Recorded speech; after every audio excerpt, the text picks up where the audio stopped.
Bom, eu que agradeço. Na verdade, quando eu e a Sandra estivemos aqui, né, foi a ideia, então, de dar o curso do desenvolvimento, lá em 2018, mas as coisas, para elas florescerem, precisa ter o solo, né? Se não tem um solo fértil, não adianta a gente jogar semente.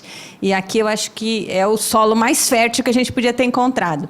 E que é interessante porque não só deu os frutos aqui, mas também nos estimula lá.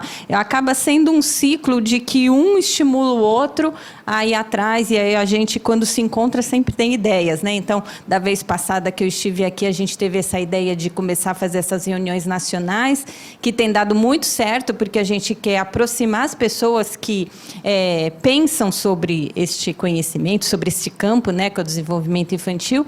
Então, a gente começou, né, e tem dado muito certo. E agora, hoje, nós já tivemos outras ideias e assim vai. Então, é muito rico para os dois lados, né?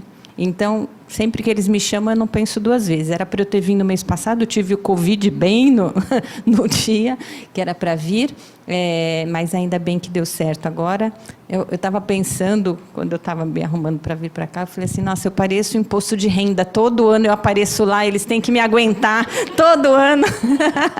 Todo ano, mas enfim. A ideia agora não é dar uma aula de nenhum tema, até porque o público é variado, pessoas que já estão trabalhando dentro do que a gente tem chamado de pediatria do desenvolvimento e comportamento, que, embora ainda não tenha um título, né, pela Sociedade Brasileira de Pediatria, mas é um campo de atuação ainda não reconhecido assim com esta titulação, mas que a gente vê na prática que fora do Brasil, isso começou há décadas atrás, foi reconhecida no início dos anos 2000 pela American Board, e a gente está seguindo os mesmos passos para tornar aqui também uma área de atuação, e vamos ver o que vai acontecer. Mas, de qualquer forma, como a gente conversou, o desenvolvimento é a base da pediatria. Não tem como um pediatra não se preocupar com o desenvolvimento da criança. E não só da pediatria, é uma área interdisciplinar, né? Não só na área da saúde, a gente vê várias formações diferentes voltadas para o desenvolvimento infantil, então, desde psicologia, fono-TO, e a gente vê foniatria, psiquiatria, neuropediatria, enfim. E também áreas não médicas, áreas não da saúde. Economia, atualmente não, já há alguns anos atrás, tem se preocupado muito com a questão do desenvolvimento, porque isso reflete na sociedade, né, o quanto aquela criança se desenvolvendo adequadamente vira um capital humano, que a gente fala, né, ela se torna produtiva, autônoma, independente e retorna isso para a sociedade. Enfim, então é um campo interdisciplinar. Mas aqui, então, como a gente acaba conjugando, né, várias formações diferentes, então a ideia era trazer um pouquinho de discussão de casos, não é aprofundar em nenhum tema, mas para a gente mostrar, a partir desses casos, quem está ali na frente de uma criança, como é que ela tem que pensar o desenvolvimento infantil. Então, são casos até para abrir um pouquinho, nós não vamos aprofundar, não vamos entrar em nenhuma temática em particular. Então, eu vou mostrar o primeiro caso. Vamos só ver aqui. Para quê? Tá. O primeiro caso, na verdade, ele não passou no ambulatório de pediatria do desenvolvimento e comportamento. Ele foi atendido por pediatra colega nossa, no consultório, e aí ela, discutindo com a gente acabou dando algumas dicas, algumas orientações, e então eu achei muito pertinente, porque é atendido por um pediatra geral, e se vocês forem ler a história, vocês vão ver que talvez vocês já tenham visto pacientes assim, ou vocês tenham visto coisas semelhantes. Então, e vai um pouco de conta até de coisas que a gente esteve discutindo. Então, o Oliver, né, uma criança de 9 meses e 21 dias, quando foi na consulta, em fevereiro, ele tinha nascido em fevereiro de 21 e ele passou em novembro de 21. A mãe Beatriz, de 35 anos, o pai Wagner, de 37. E aí, ele estava passando no pediatra com uma queixa de que chorava demais desde que nasceu. Né, a mãe referia que o Oliver sempre foi uma criança muito chorona, desde 15 dias de vida. Então, era aquela criança que chorava, chorava, chorava. No início, ela achou que fosse fome, porque tinha pouco leite, começou a oferecer fórmula. Né? Então, vocês começam a ver como frequente na prática do pediatra situações assim. E se a gente for ver, ele nasceu, né, em plena pandemia. A gestação inteira dele se deu durante a pandemia e essa mãe, então, teve atendimento, claro, mas era um atendimento que não era tão frequente. As consultas, né, as primeiras consultas não eram tão rápido. Com 1 mês de vida, ela teve a primeira consulta, então demorou um pouco para ela conseguir essa primeira consulta, que fez o diagnóstico de cólica e mudou para a fórmula semi-hidrolisada. Já que está com fórmula, deve ser cólica, vamos dar semi-hidrolisada. A mãe, por conta própria, ela passou a dar o Colic Kids. As crises de choro não tinham horário e atrapalhavam o sono da criança. Então, assim, ele chorava demais, começa a fórmula, troca essa fórmula, começa a medicar, e não tinha característica de cólica, nada se a gente for esmiuçar, né? Era um horário, não tinha horário nenhum, não atrapalhava o sono, enfim. Não tem aquela história clássica da cólica. Aos 4 meses de idade, devido aos episódios de regurgitação, a pediatra pediu um ED que confirmou a presença de refluxo, prescreveu domperidona e encaminhou para o gastro. Então, como começa a partir da crise a queixa do choro, como é que isso foi se desencadeando? O gastro orientou substituir a fórmula para hidrolisada, porque refluxo em criança pequena, no protocolo, eles querem descartar o APLV, até porque eles não têm muito como medicar, prescreveu domperidona, a fórmula hidrolisada, mas a criança nunca aceitou muito bem, porque fórmula hidrolisada é horrível, sendo necessário iniciar a alimentação complementar com diminuição dos episódios de choro. Há 1 mês, então, quando ele estava com um pouco mais de 8 meses, voltou a chorar muito, principalmente quando a mãe não está perto. Por isso, ela vem procurar outro pediatra para avaliação. Então, é uma queixa, né, e com um encaminhamento bastante frequente da gente ver. Bom, de interrogatório sobre os diversos aparelhos não tinha nada, né? Negava alterações urinárias, respiratórias, evocava pastoso 2 vezes ao dia. De antecedentes neonatais, o que tinha era uma gestação não planejada, foi aceita. Fez pré-natal sem intercorrências, apesar de ser a pandemia. Sorologias negativas, ela tinha tomado a vacina, só não tinha tomado a vacina do Covid, porque ainda não estava disponível naquela época. Ele nasceu bem, de parto cesárea, com 38 semanas e 6/7, Apgar 8 e 8, teve um desconforto respiratório precoce e precisou ficar no berçário de risco nas primeiras 24 horas, por conta de receber oxigênio. Então, ela amamentou só no 2º dia de vida. Neste primeiro dia, ele não foi amamentado. E teve alta com a mãe com 3 dias. De antecedentes pessoais, ele nunca teve nada de importante. De antecedentes familiares, os pais são saudáveis, ele é o primeiro filho do casal, ambos são analistas de sistemas. Durante a pandemia, ficaram em home office. Aí o pai voltou a trabalhar no final de 21 no escritório e ela continuou ainda em casa por conta da gestação e da licença maternidade. E só quando ele estava com 6 meses é que ela foi realmente trabalhar presencial. Desde então, passou a ficar com uma babá. A avó materna tem hipertensão, o avô paterno faleceu por câncer de pulmão. Esses eram os antecedentes.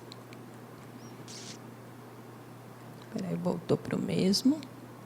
Vacinação em dia, alimentação. Ele, então, recebeu leite materno só até o 1º mês de vida, recebeu fórmula desde os 14 dias, introdução de alimentação complementar com 5 meses. No 1º mês foi difícil a aceitação, mas depois se acostumou, né, isso com a alimentação complementar. Atualmente está com fórmula semi-hidrolisada 3 a 4 vezes ao dia, 2 refeições de sal com todos os grupos, uma fruta e aceita bem. Desenvolvimento. A mãe não lembrava quando ele tinha sorrido, achou que ele firmou o pescoço com 3 meses, sentou com 5 meses e engatinhou com 7. Tem lalação, só fala mamãe, está com 9 meses e 21 dias, acha ele esperto porque ele entende tudo e já sabe até bater palminhas. De rotina de vida, ele acorda às 8 horas, os pais saem para trabalhar antes, né? Senão ele chora muito. Depois de mamar, a babá leva ele no playground do prédio, toma banho de sol, daí dorme mais um pouquinho, almoça, aí enquanto almoça assiste um vídeo no celular, fica brincando com a babá, dorme de novo à tarde. Quando a babá vai embora, ele fica um pouco com a avó, que dá o jantar, e aí, até a mãe chegar, ele fica assistindo TV até os pais chegarem, que é por volta das 20 horas. E, quando a mãe chega, ele só quer ficar no colo da mãe. né? E aí ele só vai dormir às 23 horas na cama dos pais. De exame físico, nenhuma alteração, estado nutricional ok, sem nenhuma alteração.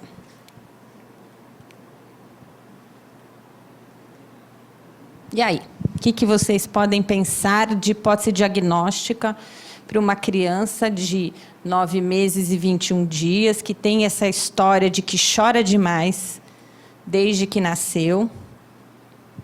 Por conta dessa história de choro, foi trocado o leite, fórmula, suspeita de cólica, não adiantou, suspeita de refluxo, aparentemente, talvez tenha melhorado um pouco, depois volta a chorar, né? Há um mês atrás, então, quando ele estava com 8 meses e pouquinho, volta a chorar muito, e tem essa história de uma gestação que não tinha sido planejada, que aconteceu durante a pandemia. O que vocês pensam que poderia ser? Como é que vocês poderiam conduzir? Um desenvolvimento chama atenção em algum aspecto dele? Desenvolvimento, aparentemente.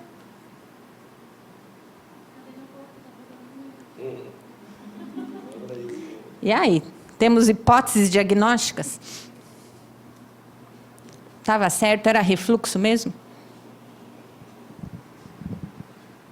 Se fosse refluxo, por que ele voltou a chorar?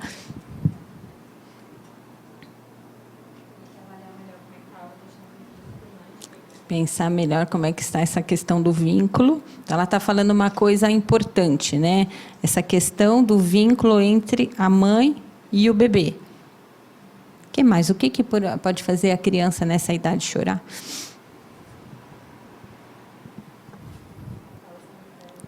Oi? Está usando tela, não tem muito assim quanto, mas já está usando tela, que é o habitual que a gente vê. Então, como é que a gente acabou conduzindo? Que foi, Rê? Olha a mãe. A gente tem muito dado aí da mãe? Não tem muito dado, né? A gente só sabe que foi uma gestação não planejada, enfim, mas a gente tem que conhecer um pouquinho mais. Então, a nossa discussão até, quando essa pediatra conversou com a gente, foi nesse sentido, né? De que, por exemplo, o refluxo. O refluxo ele só tinha regurgitação, mas é uma criança eutrófica.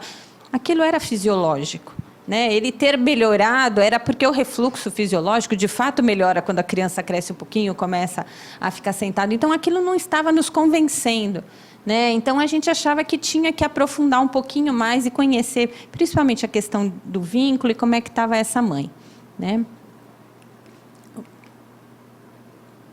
Bom, então, aí a gente pediu para que ela pegasse e observasse mais como é que estava. Então, isso aqui começa a ser o que um pediatra que está querendo se aprofundar um pouco na questão do desenvolvimento, é que faz parte desta avaliação você ter uma observação mais abrangente, mais cuidadosa durante a própria consulta. E se não for durante a consulta, que você peça vídeos para você ver, você tem que ver essa interação. Você tem que ver como é que essa criança interage com os pais, como é que essa criança interage com você, pediatra, como é que ela interage com outras pessoas, principalmente crianças maiores, como é que ela brinca. É fundamental. Esses são dados que nos complementam. A gente não consegue falar de desenvolvimento infantil pensando só anamnese e exame físico. A gente não consegue pensar em desenvolvimento infantil, anamnese, exame físico e exame laboratorial. A gente pensa sempre nessa questão desta observação. Isso aqui dá um diferencial que muitas vezes impede que se faça exames desnecessários ou medicalização desnecessária, encaminhamentos desnecessários. É super rico a questão da observação. Então, é sempre observação e interação. Então, isso é o pediatra que tem que fazer, não precisa ser um especialista, é o pediatra que tem isso, né, na sua formação. Então, na consulta, a gente pediu para que ela observasse mais essa questão de como é que era. Então, na consulta, ele estava com ambos os pais. Quem falou mais era a própria mãe, a Beatriz, que está muito preocupada e cansada, porque o Oliver atualmente só quer ficar com ela. O pai, o Wagner, fala pouco, mas acha que o comportamento da criança é normal. Nesse momento, a mãe faz até uma expressão de contrariedade. Então, a gente tem que observar as próprias, a linguagem não verbal, né, de como é que esses pais estão se expressando conversando, ou como eles estão se entendendo em relação a determinada questão, a determinada queixa. O Oliver permaneceu o tempo inteiro no colo da mãe, chorou na entrada do consultório, aí a Beatriz pôs um vídeo para ele no celular, ele se acalmou durante a anamnese e, na hora de examinar, chorou bastante, como é esperado para uma criança de 9 meses de idade, né? Quando o pediatra ofereceu o brinquedo, ele não aceitou, só pegou quando o pai ofereceu, mas se interessou mais em brincar com o pote de espátulas do que com o próprio brinquedo. E aí, o que chama a atenção? A gente espera esse comportamento de uma criança de 9 meses de idade? Elas choram quando vai para... né? A gente fala isso, vai discutir o caso com o interno. Eles falam, a criança é uma graça, eu estou examinando, ela é sorridente. A criança está com 4 meses, fala, aguarde. Aguarde, quando você vai ver o retorno, você vai ver como vai ser diferente. Essa criança vai começar a chorar, porque é esperado, né, que a criança, inclusive faz parte do desenvolvimento esperado da criança, que por volta dos 8, 9 meses de idade, se tudo estiver indo bem do ponto de vista de constituição psíquica dela, que ela comece a identificar que ela e a mãe são outra pessoa, né? E ela começa a identificar quem não é familiar e ela começa a reagir a isso. Aqueles que não reagem é que nos deixam preocupados. Então, ele está tendo uma reação completamente esperada, completamente, né, que a gente não considera problema nenhum. Então, por enquanto, a gente não está achando nenhum problema no Oliver, né? Aí, um dos instrumentos que a gente pode utilizar para ver como é que está a questão dessa interação mãe-criança, né? Não sei se vocês conhecem o IRD, né? O IRD, ele é um... Na verdade, ele não chega a ser um instrumento que te diz, assim, ele é um guia para você, o que você tem que observar na interação mãe-criança.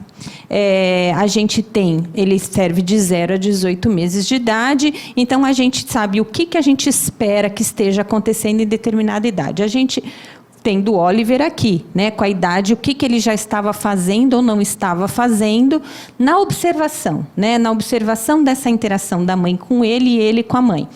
Só que quando a gente vê que algumas coisas estão faltando, é interessante a gente ver também a idade anterior, por isso aquele slide. Então, o que a gente verificou que ele não estava fazendo? Durante os cuidados corporais, a criança busca ativamente jogos e brincadeiras amorosas com a mãe. Isso não foi observado na hora do exame físico. E a criança possui objetos prediletos. Também não era uma coisa que a mãe contava ali, que não, o resto estava presente. Isso, mãe e criança compartilham uma linguagem particular, né? Vocês já viram no atendimento a hora que uma mãe vai trocar essa criança. Esse momento é riquíssimo, a gente vê como é que ela faz isso. Como é que ela tira a roupa dessa criança? Como é que essa criança reage a ela, né? Então, ela faz aquilo que a gente fala, uma mamanhese, né? Ai, como você é fofinho, como você é bonitinho, morde o pezinho, a criança sorri, aí elas ficam. Ou aquela troca mecânica, põe a fralda, tira a fralda, não sei o quê. Enfim, então, este olhar que a gente tem que aprimorar, né? Então, na consulta não foi observada essa troca, esse jogo deles dois, né? A mãe e a criança não compartilhavam essa linguagem, ele não tinha esse objeto predileto, né? E também durante o cuidado corporal não tinha essa brincadeira amorosa.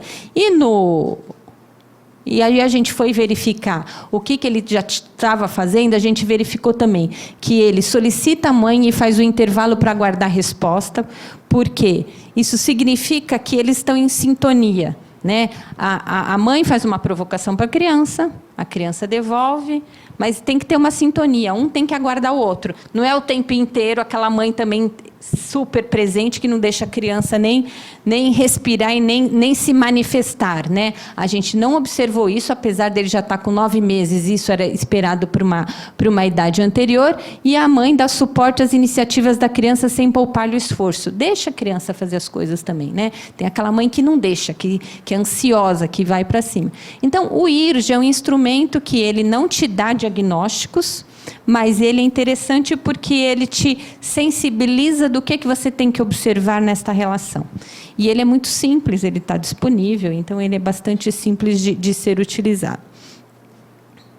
Então, pelo IRD, a gente já verificou que a interação não estava muito boa. Então, a gente não identificou nenhum problema com o Oliver até agora, a gente só viu que a interação não estava muito boa. E aí, o outro instrumento que também é da alçada de um pediatra fazer, não precisa ser o especialista, que é o SWIC, né? Ele é um instrumento que verifica alguns marcos do desenvolvimento. Todo mundo conhece o SWIC? Todos vocês? Então, oi? Os residentes, porque vocês utilizam bastante, né?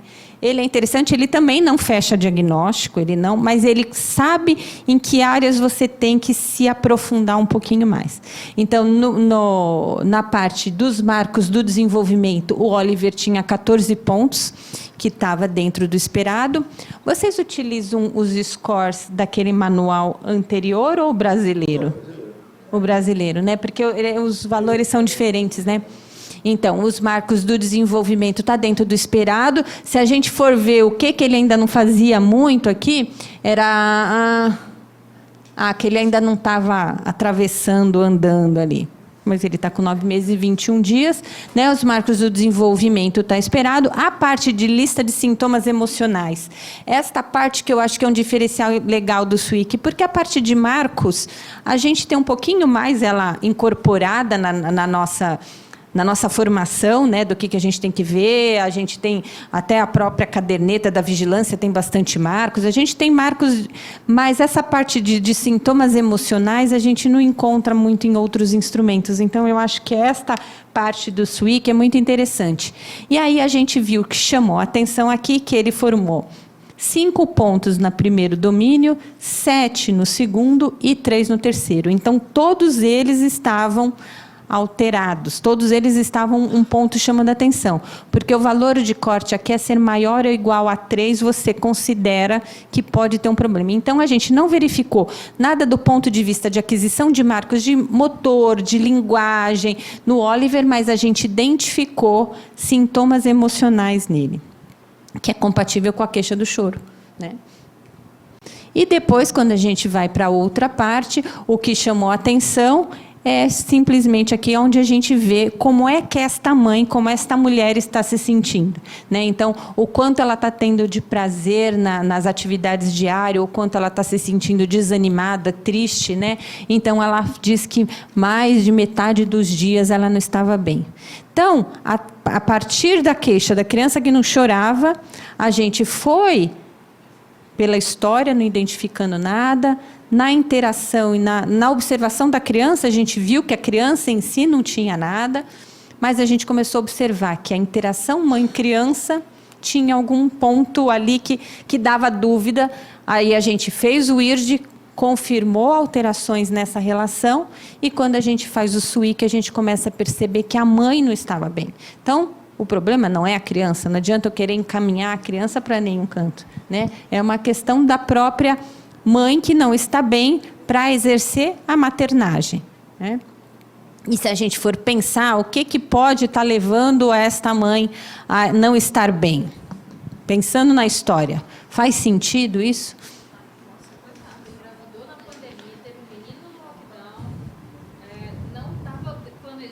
Não estava planejando na gestação. Então, assim, a pandemia foi um momento de que a gente teve um aumento muito grande nas gestações não planejadas. Então, tem estudo, né, de fundo é o que seria equivalente à Unicef, mas relacionado à saúde reprodutiva, que eles dizem que, embora nas pesquisas a maior parte das mulheres dizia que iria adiar a gestação por conta da pandemia, teve um aumento ainda das gestações, né? Então, teve um aumento bem significativo no número de gestações não planejadas. Numa pesquisa que a gente fez lá, deu 70% de gestações não planejadas, crianças que nasceram na pandemia, então, de gestações não planejadas. Então, isso é um fator. Uma gestação não planejada já é... Mas, numa situação de pandemia, em que a preocupação que isso estava desencadeando, a gente tem que pensar que aqui foi uma gestação na era pré-vacina, na era em que a parte de distanciamento social, isolamento estava muito maior, então o acesso dela aos serviços de saúde, né, tanto é que a primeira consulta dela foi só com 1 mês de vida, o acesso dela própria, né, ao pré-natal, ela fez o pré-natal, mas talvez também não tenha sido aquele pré-natal, muitas consultas, às vezes, até por telemedicina, e até o contato com a rede de apoio, né, onde está avó, será que estava? Não estava, né? Então, estava ela com o marido fechado em casa numa gestação não planejada, nasce esse bebê e ela ali. Então, assim, e fora o medo todo que veio junto, né? As mulheres que engravidaram durante a pandemia tiveram muito medo do se vai passar para o bebê, o que isso vai ter de repercussão. Então, as gestações durante a pandemia, principalmente nesta primeira, né, leva aí da pandemia, era pré-vacina, elas foram realmente acompanhadas de muita preocupação materna. E aí foi visto, né, um aumento de depressão puerperal. E a gente tem vários trabalhos estudando o aumento da depressão puerperal. A gente encontrou, assim, tinha estudos anteriores da pandemia que a depressão puerperal estava por volta de 14%, 10%, 14%. No nosso trabalho, deu mais de 29%. Então, quer dizer, dobrou, né? E tem estudos daquela época que mostraram valores ainda maiores. E aqui não só no Brasil, nos vários países a gente encontra trabalhos mostrando a questão do aumento da depressão puerperal. Então, quando a gente pensa os diagnósticos do Oliver, a gente sistematiza, a gente juntos tem treinado a utilização de um método diagnóstico. Na verdade, não é um método diagnóstico, ele, na verdade, só sistematiza a forma, né? Então, a gente sistematizando o diagnóstico do Oliver, a gente fez hipótese, choro excessivo a esclarecer.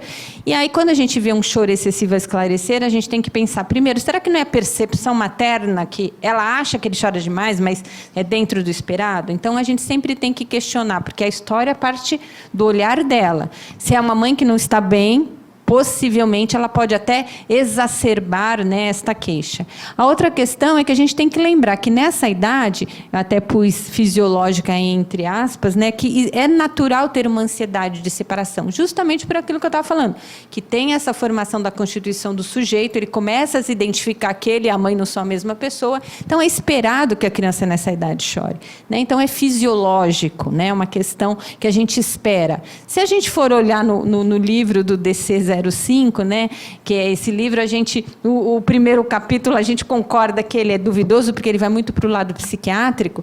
Ele tem lá um dos diagnósticos, era uma perturbação do choro excessivo. Se a gente for ler aquela página da perturbação do choro excessivo, que é uma criança que chora mais de 3 meses, mais de 3 horas por dia, e que leva a repercussão, ele até poderia se encaixar, mas isso não faz diferença nenhuma, né? Você chama de... né?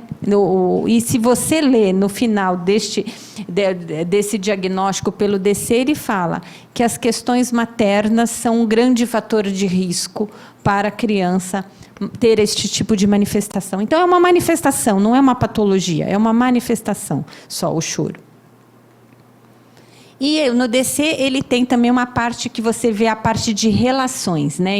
Então, ele é muito interessante porque ele vê como é que está a relação da criança com os seus pais, né? E também os demais, né? Entre eles, como é que estão essas relações. Ele tem, a tabela deles é grande e a gente, então, seleciona, a gente tem utilizado mais alguns, mas é mais para nortear onde a gente tem que atentar o nosso olhar. Então, a gente viu, no caso do Oliver, que segurança física, necessidades básicas, a gente não tinha preocupação nenhuma, porque ele está bem, está crescendo, ganhando peso, está com vacina em dia, isso está tudo ok. Mas a gente viu várias coisas preocupantes em relação a regras e rotinas, porque é uma criança que já está em uso de telas, o horário de sono, a estimulação das dúvidas, né? Porque aparentemente ele fica lá um pouco com essa babá assistindo tela, depois a avó deixa ele na televisão e fica pouco tempo com os pais. Envolvimentos em brincadeiras e atividades prazerosas também é uma coisa que não apareceu. demonstração de interesse, a gente ficou na dúvida, não deu para observar na história que existia na vidinha dele, né? Tolerância aos sentimentos ambivalentes de comportamento, porque a mãe ela precisa conseguir, ela mostra que ela não tem essa tolerância, né? Essa manifestação da criança é uma manifestação que para ela vira patológica, tanto é que ela tem essa ansiedade de já começar a troca fórmula, ela tem que achar um remédio, tem que ir para o gastro, tem que achar alguma coisa para justificar esse choro. A parte das características da criança preocupava a questão do temperamento, que a gente tinha que observar um pouco mais, de característica física e saúde física, nada nos chamou a atenção. Do ambiente, presença de conflitos, ficou interrogado, né? Como é que está esse casal? Aparentemente, às vezes não chega a ser um conflito, mas eles não estão em sintonia, né? Em relação a como conduzir, a como cuidar desse bebê. A atribuição dos papéis também, aparentemente, existe algum grau de conflito entre eles. Comunicação entre cuidadores também nos deixou dúvida. E essa regulação e harmonia. Então, esta parte do DC, eu acho que são os pontos que mais a gente pode utilizar, embora ele seja mais amplo do que isso. De condições físicas, tinha essa suspeita de refluxo e a PLV, mas que para a gente não nos chamou a atenção. No eixo 4, fatores de estresse psicossocial, sim, aparentemente pode ter uma depressão materna, e tinha a questão da pandemia, que por si só era um contexto de estresse, e na questão dos marcos do desenvolvimento sem alterações. Então, esse DC05, quem não conhece, ele, na verdade, é um manual para fazer diagnósticos relacionados a problemas de desenvolvimento e comportamento da primeira infância. E aí ele vem nesses 5 eixos, né? O primeiro eixo seria a hipótese diagnóstica em si. O segundo eixo seria, a gente está vendo a parte de relação, a gente vê as condições físicas, os estressores, né, ambientais e os marcos do desenvolvimento. Então, ele ajuda um pouco a gente sistematizar o que a gente tem que prestar atenção na nossa anamnese, no nosso exame físico, na nossa observação e na interação com a criança. E, se precisar, quando a gente aplica um instrumento de avaliação do desenvolvimento. Mas aqui a gente vê aqui na alçada do pediatra. Não precisa que nenhum especialista está lidando com isso, né? Não precisa estar com o pediatra do desenvolvimento e comportamento, porque a grande questão aqui não era a criança, era uma questão materna, mas que a gente tem que ter este olhar. E a depressão materna, e a gente discutiu isso quando a gente fez a nossa última reunião clínica, ela é alçada do pediatra. Porque depois que esse bebê nasceu, essa mulher está sendo vista por quem? É pelo pediatra. Ela não está mais sendo vista pelo obstetra, pelo médico dela. É o pediatra que tem que estar com este olhar atento para como está indo a saúde mental materna, principalmente dessas mães aqui durante a pandemia, né? E aí, uma das escalas que a gente pode aplicar para ver depressão puerperal, que é muito fácil, que é o Edimburgo. O Edimburgo é super fácil, são 10 questões. Então, ele também, eles não fecham o diagnóstico, mas ele te dá uma provável depressão puerperal. Então, esses instrumentos o pediatra pode utilizar e pode facilitar ele, né, a aprimorar um pouquinho a abordagem dessas crianças e dessas famílias. O corte do Edimburgo existe na literatura. O mais tradicional é fazer o corte acima de 10, você considera uma provável depressão puerperal. Tem alguns artigos que põem o corte acima de 12. Né? No caso aqui da Beatriz, deu 13 a pontuação dela. Então, ela tem uma provável depressão puerperal. E aí, nesse caso, não adianta você querer tratar a criança, você tem que tratar e ajudar esta mãe e dar o suporte. E a gente tem outros instrumentos, a gente até conversou um pouquinho hoje, né, para a gente avaliar a interação, avaliar vínculo, avaliar apego. A maior parte dos instrumentos, eles são baseados em vídeos, né, que filmam a interação da mãe e da criança, e depois pessoas que tiveram um determinado treinamento vão pontuar como é que está essa interação. Existem escalas que é só baseado no preenchimento, que não vão ser tão sensíveis como essas. Essa aqui a gente nem aplicou no caso do Oliver, mas é só para mostrar, ela é mais para estudos de pesquisa, é mais para uso experimental, né? Mas é só para para mostrar que existe instrumentos de fácil acesso que um pediatra pode utilizar, que vão refinar um pouquinho o atendimento, né? Então, nessa escala, ele tem essas perguntas. A primeira parte, são 11 perguntas relacionadas a vínculo, e é a parte dessa escala que realmente está mais validada, que tem melhores valores psicométricos. Depois, ela tem umas perguntas que são relacionadas à parte de rejeição, risco de rejeição dessa mãe para esse bebê. Depois tem uma parte que é ansiedade materna em relação a esse bebê, e a última parte, que são poucas perguntas, por isso que ela não tem propriedades psicométricas tão boas, mas é quando aí já está com o risco dessa criança sofrer uma agressão física, um abuso físico, né? Mas então, é só para mostrar, embora vocês possam não aplicar, assim como a gente não aplicou no caso dele, mas que existe disponibilidade de ferramentas que o pediatra pode incorporar no seu dia a dia sem precisar de encaminhar para um especialista. Mas é principalmente a necessidade de apurar o olhar, não levando em consideração só o bebê, mas também como é que está essa mãe e como é que está essa interação entre eles. E aí já tem vários trabalhos, a gente não vai ficar falando, né, como eu falei, a gente não vai ficar aprofundando o tema, mas já vários trabalhos mostrando quanto a depressão puerperal pode interferir, sim, no desenvolvimento infantil, né? Então, a gente já tinha trabalhos anteriores da Harvard, mas depois, na época da pandemia, saiu muitos artigos verificando que não só o aumento da depressão puerperal, como eu falei para vocês, né? Então, nesses artigos aqui mostram, então, neste artigo aqui, aquele que eu falei que teve um aumento, foi esse aqui, foi do pessoal da GO, lá de São Paulo, eles chegaram a verificar 37% de depressão puerperal, muito alto, né? Mas em outros países também o aumento, e saiu muito trabalho querendo ver vínculo da pandemia. Então, tem vários trabalhos mostrando que o vínculo realmente ficou prejudicado durante a pandemia por conta de gestação não planejada, que aumentou, depressão puerperal, que não aumentou, né, e todo o estresse que veio acompanhado e falta de rede de apoio, né? Então, esses foram os principais envolvidos aí nos trabalhos que mostram essa questão do vínculo das crianças e mães nascidas durante a pandemia, né? Então, é mais para a gente ter este cuidado e este olhar. Acho que desse caso era isso. Alguma pergunta ou alguma colocação, algum questionamento, alguma reflexão sobre isso? Quem quer colocar alguma coisa?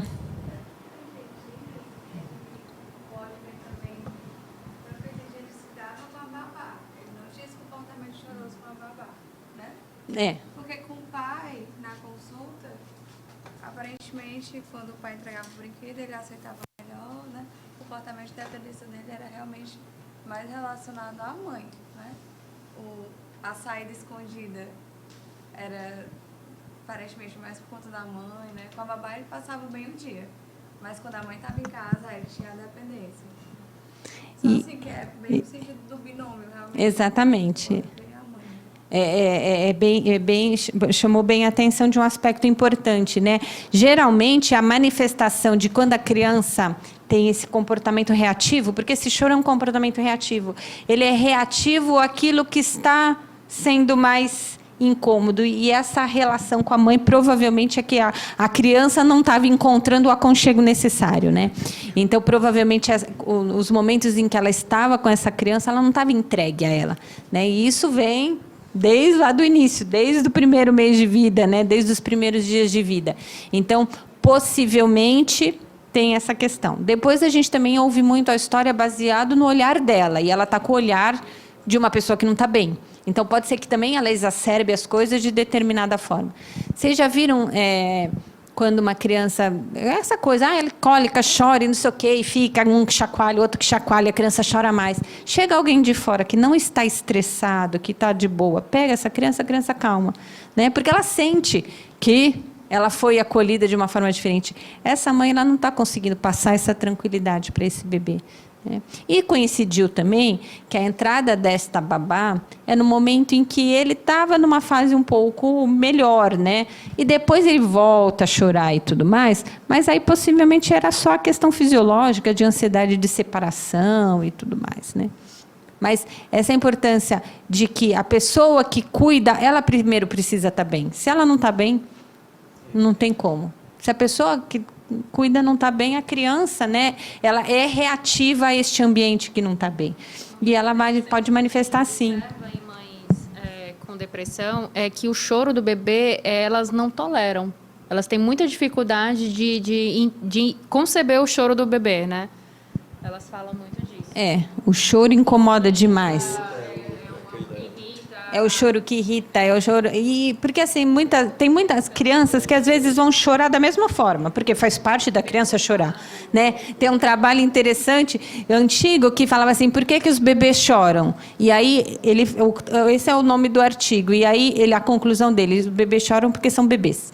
Então, você espera que bebê chore, não tem jeito. Você espera porque isso faz parte, que é uma forma de comunicação. Né? A forma que ele tem para se comunicar é através do choro.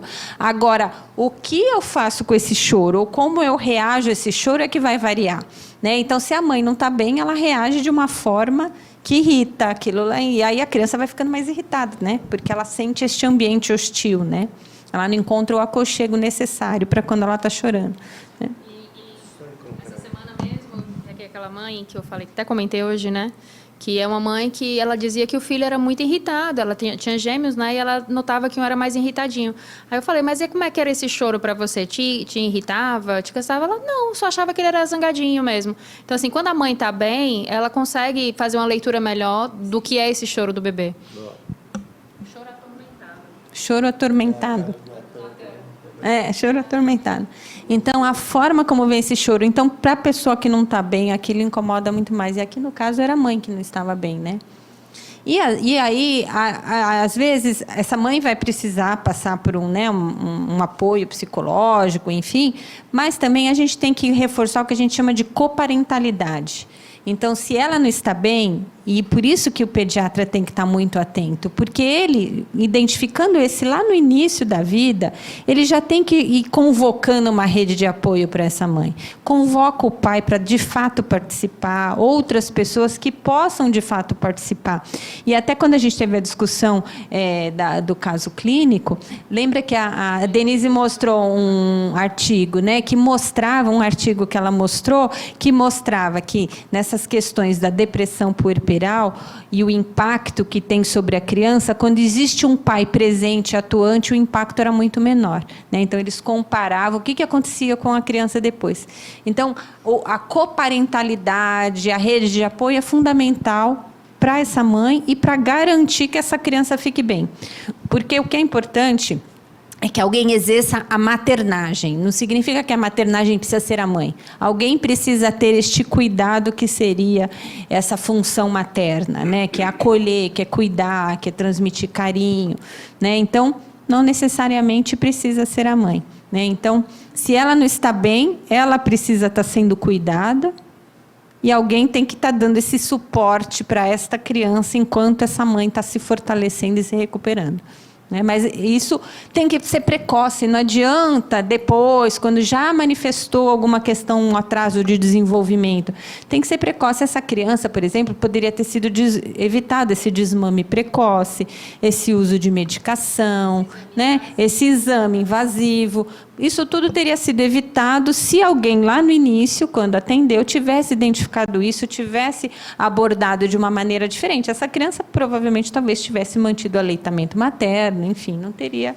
Né? Outra coisa interessante que a gente tem que lembrar é que mães com depressão, se ela não tem rede de apoio, a rede de apoio vai ser a babá eletrônica, celular, tela. E aí essa criança acaba ainda mais, né, tendo o desenvolvimento comprometido. Hoje em dia, quando a mãe não está presente, o celular fica. Né? Exatamente. Ela está irritada. Para acalmar, o que ela faz? Ela dá o celular, que é o que acalma, né? Que é o que a gente vê, por exemplo, você está em um restaurante, a gente vê as mesas, agora as crianças ficam quietas, né, na mesa. Antes ficavam correndo no restaurante. Por que elas estão quietas? Porque estão com o celular na mão, né? A gente está vendo muito essa associação de depressão materna com excesso de tela no primeiro ano de vida. Muito, muito mesmo. E é o pediatra. Deixa eu ler só o caso que a gente discutiu na quinta-feira. É um caso que uma das hipóteses era a depressão materna, né? Diz que a mãe do Natan disse que o Natan, né, sempre foi um bebê que chorava muito. Ela descreve o choro como irritativo. Diz que tinha dificuldade de acalentar e, por isso, desde os 2 meses, colocava a criança na tela. A maior parte do tempo, pois era o único jeito dele ficar quieto. Após 1 ano de idade, relata que o choro ficou mais intenso e descreve como choro atormentado. Nesse período, ela batia na criança para fazer parar de chorar. E o nome dela é Camila. Ela disse que aprendeu assim na sua casa, né? Diz ter mudado sua atitude quando viu na internet que era para abraçar. Se decepcionou com o Natan por conta do comportamento e disse que não sentia vontade de dar carinho e cuidados. Então, só dois comentários. Provavelmente valia a pena, eu digo, em algum cenário, explorar essa coisa complexa, né? Qual a relação entre o choro e a doença orgânica, refluxo e ou APLV. Mas também lembrar, foi naquele dia que eu apresentei aquela publicação de onde tem um bebê com um choro desse, interpretado com um choro desse, pode ser um sinal indireto da depressão materna. Então, a relação entre choro e irritado, né? E depois, um conceito que a gente aprendeu, um conceito simples, mas dito de uma maneira tão poderosa pela Chantal, que é uma pesquisadora do Canadá que trabalha com a gente no projeto de apego, que está dito aí por essa mãe. Se o menino precisa receber o leite de peito da mãe para se nutrir ou qualquer outro leite, como é que uma mãe fica nutrida do afeto do bebê? Então, quer dizer, o papel do pediatra, nesse caso aí, né, antenado para as questões de desenvolvimento, do mesmo jeito que o bebê precisa ser nutrido, e a gente vai lutar para que ele seja nutrido da melhor forma possível, a relação implica em como é que se dá a nutrição dessa mulher para que ela fique bem e, consequentemente, estabeleça. Então, acho que são essas duas coisas, né? Choro, sempre explorar as questões orgânicas, mas pensar que as questões não orgânicas podem estar. E no próprio SWIC tem um instrumento para a depressão neonatal até 8 meses, né? Como o menino tinha 9, se aplicou a Edimburgo. Mas algumas vezes a gente pode usar só aquelas 2 perguntas de triagem, né? Sobre... só aquelas 2 perguntas já ajuda muito. Não importa se a mãe está com depressão, não. A mãe não está bem. O ponto é esse.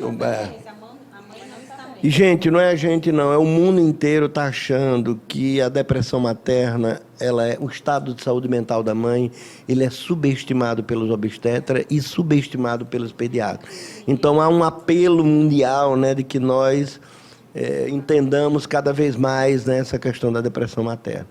E essa versão também que eu gostei da nutrição. Quer dizer, como é que você ajuda, né, ou interfere para que aquela mãe se sinta nutrida na relação com o bebê? Porque algumas vezes elas estão exaustas também, porque elas só dão. Ela dorme 2 horas por noite, ela não cuida do cabelo. Sim, o que é que volta para ela? Como é que ela se nutre? E algumas vezes a gente foca muito, muito, muito na criança e esquece que a mãe precisa ser nutrida, né? Exatamente. Às vezes a mãe e a gente vê isso, às vezes não chega nem a precisar de depressão. Não precisa ser depressão. Não precisa disso. Um blue, porque assim, é natural, além de toda a questão hormonal, tudo, mas a gente tem que pensar que sempre que nasce uma criança, ela é completamente diferente daquilo que foi imaginado. É diferente. Ela pode ser até melhor do que foi imaginado, mas ela é diferente. Então, isso por si só, essa adaptação que a mulher tem que ter, aquele ser que, de repente, ela depende dela. E todo mundo meio que romantiza essa questão da maternidade, romantiza, e vai nascer o bebê, não sei o quê. Nasceu o bebê, ninguém mais quer saber da mãe, ninguém pergunta. Quando ela está grávida, todo mundo vem para ela, mexe com ela, fala com ela, põe a mão na barriga. Nasceu o bebê, ninguém mais olha para a mãe, só quer saber do bebê, né? E, às vezes, ela está péssima, não está bem. Ainda ela tem que dar conta de amamentar, ela tem que dar conta de um monte de coisa. Então, a gente tem que ter este olhar, né? Nosso papel de pediatra é ter este papel desse olhar.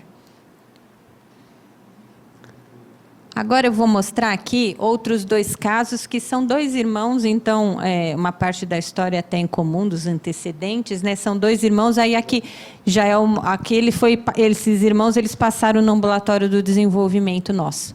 Então, o primeiro caso era o Davi, de 6 anos e 6 meses, né? Foi a primeira vez em maio de 2022, a mãe Luciana, né? Aí ele foi encaminhado da Liga de Puericultura devido à alteração de comportamento. Então, a Luciana referia que estava recebendo muitas reclamações da escola, porque o Davi não consegue realizar as atividades. Geralmente, ele fica agitado em sala de aula, não fica parado, se recusa a participar das atividades propostas. Em outros momentos, ele surta, se joga no chão, fica emburrado, não fica na fila e a professora dá um pirulito para ele se acalmar. Eu nunca vi isso, a professora dá um pirulito para ele se acalmar. Não se relaciona com as demais crianças, brinca apenas com um dos meninos. Em casa, a Luciana diz que o Davi também é uma criança difícil, quando é contrariado ou quando ele perde nos jogos para sua prima. Ele grita, bate, se recusa a continuar a brincadeira. Ela diz que nesses momentos ela coloca ele de castigo no quarto ou deixa ele assistindo TV para se acalmar. Algumas vezes ela chega a dar uns tapas para ele se acalmar. O Davi não aceita cortar o cabelo e as unhas. Chora, esperneia, grita tanto que uma vez a vizinha até chamou a polícia. De acordo com a mãe, o pai não fala não e faz todas as vontades do Davi, assim como a irmã mais velha, que protege demais. Quando a Luciana fica brava, o Davi logo procura a irmã para defendê-lo.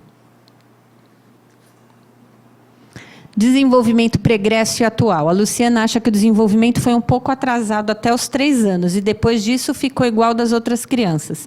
De acordo com ela, ele sentou com 9 meses, ficou em pé com apoio com 1 ano, mas só andou com 1 ano e 7 meses, porque tinha medo. Emitia muitos sons, mas só com 3 anos começou a falar melhor. O desfraude ocorreu com 3 anos sem dificuldade. Atualmente, a preocupação é em relação ao comportamento. No restante, ela acha que ele está bem. O Davi consegue colocar e tirar a roupa sozinho, tira o tênis de velcro, escova os dentes, toma banho sozinho, mas a mãe ajuda para ir mais rápido. Sabe contar até 20, reconhece as cores, conhece algumas letras, mas ainda não escreve. Gosta de brincar com a prima, eles brincam de carrinho, de lava rápido, de casinha, de vendinha. E a Luciana acha o Davi bastante imaginativo na brincadeira. De telas, ele assiste 1 hora de TV por dia, de desenhos, e gosta muito de jogar no celular da mãe, que aí não sabe quantificar o tempo. Então, de tela, sempre tem essa questão, é difícil quantificar de fato, né? Sempre subestimado. De rotina, ele acorda, aí ele vai para um centro, né, que ainda não é escola, que é uma ONG, que tem atividades de lazer e esporte. O Davi gosta muito de frequentar. Ele toma o café da manhã e almoça lá. Aí ele sai de lá, vai para a escola, é uma escola municipal, ele está no 1º ano. Depois, no fim do dia, às 6 horas, ele chega em casa, toma banho, assiste TV, ou brinca com a prima, janta, toma mamadeira ainda com 6 anos, dorme. Dorme a noite inteira, mas o sono é agitado. De alimentação, aceita de todos os grupos, recusa alguns tipos de legumes e verduras. E vacinação está em dia. Antecedentes pessoais, foi uma gestação não planejada, mas bem aceita. Essa pergunta de aceitar a gestação, eu acho ela muito desnecessária, porque vai ser muito difícil uma mãe que falou que não aceitam. Acho que eu vi 1 ou 2 casos a mãe falar que não aceita, né? Nasceu de parto normal, com 38 semanas, gestação com 3.280. Entre 6 meses e 4 anos, ele teve várias internações por desmaios e convulsões, sem febre. Fez acompanhamento com neuro, ele tinha os exames, né, eletro e tomografia normais, e usou fenobarbital por um período. Recebeu alta e não teve mais crise, mesmo após suspender a medicação. Então, ele não está mais usando, né? Porque o fenobarbital, a gente sabe que às vezes altera o comportamento da criança, mas ele não está mais usando. De antecedentes familiares, a mãe tem 42 anos, é hipertensa, tem ensino médio completo, trabalhava de segurança de evento, mas atualmente está desempregada, né, desde o início da pandemia. O pai é o Cláudio, também de 46 anos, saudável, ensino fundamental completo, é metalúrgico. Tem essa irmã de 26 anos, saudável, que saiu de casa há 3 anos devido a conflitos com a mãe. Tem um irmão, o Ítalo, de 21 anos, que tinha um antecedente de bipolaridade, TDAH, fez uso de metilfenidato, mas atualmente está sem tratamento. Tem ensino médio completo e está desempregado. Tem um irmão, o Rian, de 2 anos, que tem um atraso de desenvolvimento. Não fala e começou a andar com 2 anos. E uma prima que foi adotada pela essa família, porque a mãe é usuária de drogas, uma prima, Emily, de 7 anos. Do exame físico dele não tinha nenhuma alteração. E aí, o que foi observado na consulta? Quando chamado, ele olhou nos olhos, cumprimentou, respondeu as perguntas adequadamente, aguardou a vez para falar, tirou e vestiu a roupa, sobe e desce da maca sozinho, fala adequadamente, com boa fluência verbal, sem troca de fonemas. Não reconhece os números, mas conta até 20. Faz associações lógicas, reconhece conceitos de maior, menor, perto, longe, dia, noite, novo, velho. De brincadeiras e interações, ele estava engajado na brincadeira, brincou com os bonecos, com o dinossauro, criou histórias, foi imaginativo, que era como a mãe contava em casa. Não buscava o olhar materno e não compartilhava os interesses com ela. Mas com o pediatra estava tudo ok. E aí, vocês podem pensar em hipóteses diagnósticas para um menino de 6 anos e meio, que a queixa principal era de comportamento, que é um menino que não colabora, não para quieto na classe, em casa ele tem surtos quando é contrariado, teve um antecedente de um atraso aí do desenvolvimento, principalmente a gente verificou que questão motor e linguagem teve um certo atraso, depois normalizou e teve esse antecedente aí de um quadro neurológico a esclarecer, mas que agora está bem. E aí, dá para pensar em alguma hipótese para ele?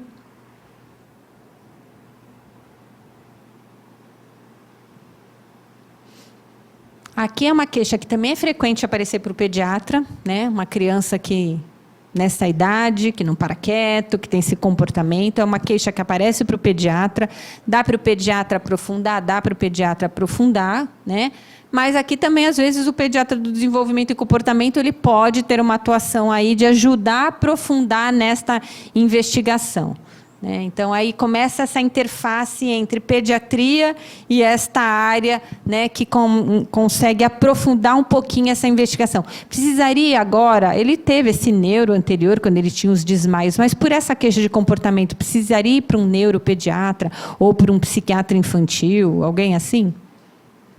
Quem que poderia aprofundar? É neste lugar que a gente fala pediatria de desenvolvimento e comportamento. Ou é um pediatra que vai conseguir fazer uma consulta bem voltada para isso, porque aí não é uma consulta que não dá para ele ficar vendo vacina, alimentação, vendo resfriado, a dor de barriga, nada. Ele tem que fazer uma consulta só para isso, para aprofundar bem, para brincar, observar, aplicar algum instrumento para avaliar, ou ele pede para um pediatra de desenvolvimento e comportamento fazer esta avaliação, porque tem que ser uma consulta específica para isso, né? E às vezes isso não cabe ali numa consulta em que ele tem que dar conta de todo o resto, né?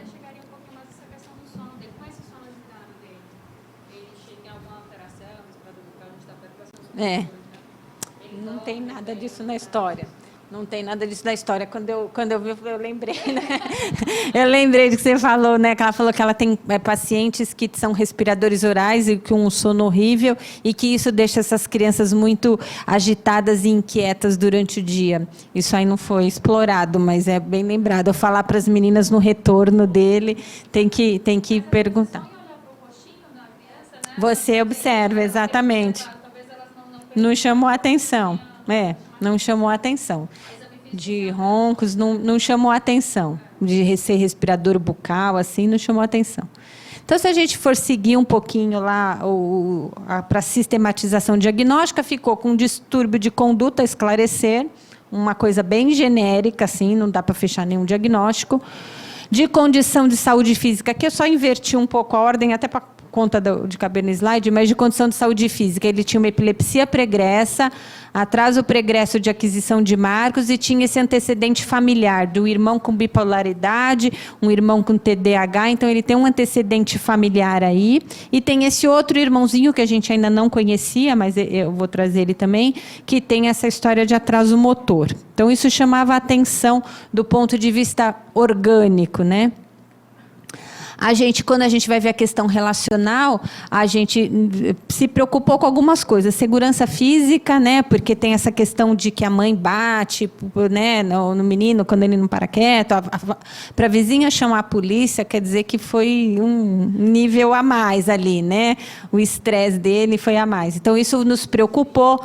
A questão de regras e rotinas também deixou, né, estimulação. Não apareceu muito atividades ali na casa que fossem alguém brincando no sentido, né, de estimulá-lo, né? Envolvimento em atividades prazerosas. Em casa até tinha a tal da prima, mas na escola não tem. Demonstração de interesse também pela história nos preocupava. Tolerância aos sentimentos. Então, essa mãe também não estava tolerando muito esse comportamento dele.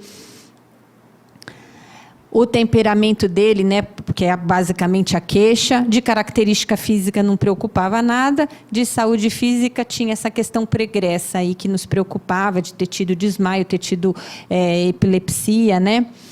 Tem presença de conflitos, você vê que a própria filha saiu por conta do conflito, ela não valida o pai, né? O pai, ela acha que não está adequado, a atribuição dos papéis não está bem determinada, bem estabelecida, parece que eles não estão em consonância, comunicação entre os cuidadores da mesma forma, e regulação e harmonia. Então, a gente sentiu um contexto familiar preocupante, né? Mas a gente também identificou algumas questões orgânicas preocupantes nesse menino. E aí, o que a gente fez? Tem o fator de estresse psicossocial. Uma mãe desempregada, tem um irmão bipolar, tem um conflito familiar, tem essa criança adotiva que não ficou muito claro, né, o quanto isso, como é que foi aceito por eles, quando vem essa prima, isso não estava, e o ambiente escolar também nos deixou bastante dúvida, né? A professora que dá pirulito para o menino para se acalmar, né? E de competências e marcos tinha um atraso pregresso, mas o atual estava bem adequado. A gente vê que do ponto de vista cognitivo, né, tá bem adequado. Então, o que a gente fez nessa primeira consulta, né? A gente viu, a gente consegue fechar um diagnóstico? Não dá para fechar. Oi. Que ela fala que na escola ele é muito agitado, não presta atenção e tal, mas ele brincou, prestou atenção, ele ficou engajado na brincadeira, né? Então, isso aí é um contraponto também, né? Exatamente, porque muitas vezes a história do que tem em casa ou da escola é muito diferente do que a gente vê no consultório. Muito diferente. E a gente sempre, quando a gente vai construir o raciocínio diagnóstico, a gente tem que ter mais de um olhar, né? Então, tem a pessoa que traz a queixa, geralmente a mãe, mas a mãe, o pai, não sei o quê. Mas a gente tem que ouvir outras versões. Como é que essa criança em outros ambientes?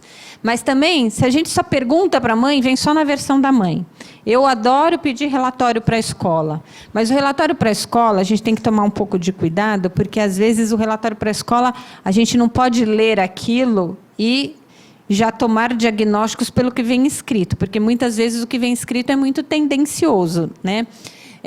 Então, a gente não vai basear... Mas o que eu gosto do relatório da escola é para eu ver como é a escola e não como é a criança. Como eles enxergam essa criança, como é que eles lidam com essa criança. A gente pega relatório escolar que só fala coisa ruim. Ele não presta atenção, ele não obedece, ele não para quieto, ele não ajuda. E a gente pega outros relatórios que falam, ele não é muito bom, mas ele está se esforçando. Né? Então, você vê que são posturas muito diferentes dessas escolas, o quanto estão acolhendo, o quanto estão lidando com essas crianças. Então, os relatórios de escola não é para fechar diagnóstico, não, mas é para entender como essa escola enxerga esta criança. Então, o que a gente fez? A gente ficou muito preocupado com o nome, de dar um nome, um diagnóstico? Não, neste momento isso não foi possível. Então, a gente pediu primeiro para trazer o pai, para a gente poder ter realmente uma outra visão, porque a gente só está vendo a visão desta mãe. Né? Pediu para vir também esse irmão mais novo, que aparentemente tem um atraso. A gente até chegou a questionar se a gente aplicava um instrumento. Né? A gente, para ver questão de comportamento, tem o SDQ, que vê as questões emocionais de relacionamento. Tem o SNAP, que é para a gente ver se tem sintomas mais relacionados à hiperatividade e desatenção. Mas a gente achou melhor, num primeiro momento, não aplicar. Se a gente aplicasse, possivelmente ainda preenchido pela mãe, ia vir muito tendencioso as respostas dela e a gente talvez ia pegar um caminho torto aí. Então, a gente, num primeiro momento, não quis aplicar nenhum instrumento, até para a gente não desviar do nosso. Pediu o relatório da escola e a gente deu orientações sobre rotina, sobre limites, sobre tela, né, sobre engajamento nas atividades diárias, nas brincadeiras, para essa mãe também participar um pouquinho mais, né, para entender um pouquinho mais esse contexto. Então, vê que assim, a gente não precisou dar um diagnóstico, um nome, mas a gente teve condutas, né, para tentar não só entender melhor essa criança, mas também para melhorar um pouco a relação desta parentalidade, essa relação deles com este menino. Aí agora eu vou mostrar o irmão, depois eu mostro como é que foi a evolução deles. Né? Então, aquilo foi a primeira consulta. Depois, quando vem a outra consulta, veio o irmão, o Rian, né? Que estava com 2 anos e 3 meses, e a queixa era atraso de fala. A Luciana refere que a preocupação é o atraso de fala, que as primeiras palavras mamãe, papai, xixi foram com 2 anos, e atualmente ele fala pouco e não forma frases. Começou fono na rede pública há 2 meses, encaminhado pelo pediatra da UBS, e acha que está melhorando. Ela se preocupa também porque na creche disseram que o Rian interage pouco com as outras crianças e que é muito passivo. Ele entrou na creche há 6 meses. Em casa, o Rian é uma criança tranquila, não é agressivo, raramente briga quando o irmão pega seus brinquedos. Desenvolvimento pregresso atual, a mãe refere que durante a amamentação ele olhava para ela, sorria, que ele sustentou a cabeça e começou a balbuciar com 2 meses, sentou com 7, andou com 1 ano e 4 meses, começou a falar com 2 anos. Atualmente, gosta de desenhar e pintar, sem mão preferencial, brinca de carrinho, boneco, gosta de mexer no celular 2 horas por dia, come sozinho, com colher, ajuda a vestir a roupa, ainda está de fralda, mas avisa quando fez xixi e traz a fralda para a mãe trocar. Até aí tá, né? Só a questão da linguagem mesmo que chamou a atenção por enquanto. Acorda às 7 horas, fica na creche o dia todo, brinca, depois quando chega em casa, dorme, depois de mamadeira, tem um sono tranquilo e acorda ainda uma vez para mamar. E a alimentação é adequada, ele aceita de tudo. De antecedentes pessoais, gestação não planejada, demorou a ser aceita, aqui vem uma fala um pouco diferente, pré-natal sem intercorrências, nasceu de parto normal, 37 semanas, com 2,980, a pegar 9,10. De exame físico, a gente notou uma alteração nos dedos da mão esquerda, né, do 2º ao 5º dedo, ele tinha um estreitamento bem importante, tinha uma malformação nessa mãozinha, e o restante do exame não tinha alterações. E aí, observação dele, né? Ele entrou na sala quando chamado, ficou tímido no início, mas se soltou ao longo da consulta. É uma criança muito passiva, isso que falavam dele na escola, a gente observou também no consultório. Uma criança de 2 anos geralmente quer explorar o ambiente, né? Quer mexer em tudo, quer mexer na torneira, quer pegar o esteto, ela quer explorar o ambiente, subir e descer da cadeira. Ele era muito quietinho, assim, criança passiva, não explorava o ambiente, ficou sentado no tapete o tempo inteiro, interagiu bem com o examinador quando estimulado, triangulava o olhar, tinha boa coordenação motora, ajudou a tirar a roupa, tinha um brincar simbólico, né? Então, brincar tem uma importância para a gente identificar o desenvolvimento da criança. Ele brincava que estava fazendo comidinha, brincava de dar boneca para madeira para boneca. Compreendia o que era dito, mas ele tinha uma pobre linguagem expressiva. Falou apenas nã para não e zu para azul. Deu tchau e abraçou na despedida. Então, a interação dele até que era boa, mas era uma criança muito passiva, muito quietinha e que realmente tinha essa questão do atraso de linguagem. De hipóteses diagnósticas, nesse primeiro dia, o Rian acabou vindo sozinho, depois é que voltaram os 2 juntos. Tinha um atraso de linguagem, que pouca interação social interrogada, ficou um té interrogado. Não dá para descartar. Não é o mais provável, mas não dá para descartar, porque ele interagiu, ele triangulou, ele teve um brincar simbólico. Então, ele tem muitos critérios que vão para fora do TEA, mas não dá para descartar totalmente, porque ele tem, né, atraso de linguagem e pouca interação social, o que a gente verificou um pouco e na escola. Condição de saúde física, tinha atraso de aquisição de marcos, tinha essa malformação da mão esquerda e tinha esse antecedente familiar, né, do irmão, do Davi e do outro irmão que tem a bipolaridade e o TDAH. O que a gente verificou que preocupou? Regras e rotinas, né?